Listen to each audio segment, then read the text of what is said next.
Hello tout le monde, je vous retrouve pour préparer des rochers à la noix de coco.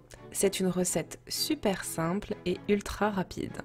Alors on commence par préparer 175 g de noix de coco râpée et 100 g de sucre en poudre.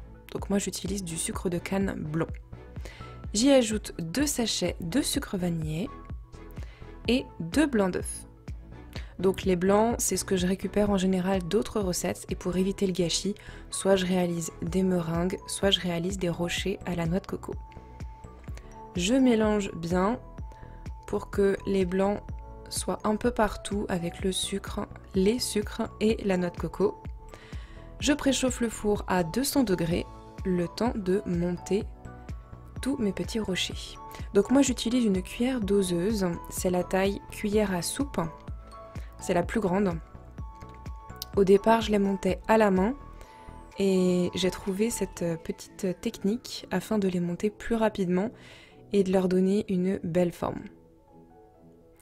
Donc je presse bien mon mélange dans la cuillère et je tape un coup sec pour que le dôme sorte sans se briser. Et voici comment je faisais à la main. Donc je presse bien entre mes doigts. Et sur mon papier cuisson, je forme une petite montagne. Donc voilà ce que ça vous donne. Vraiment un rocher. À vous de voir le rendu que vous préférez.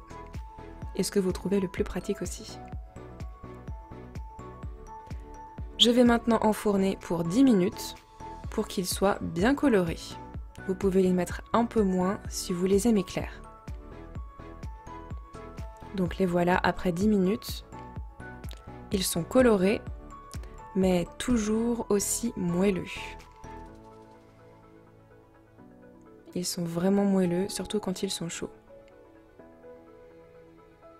On va les laisser refroidir avant de les mettre dans un contenant.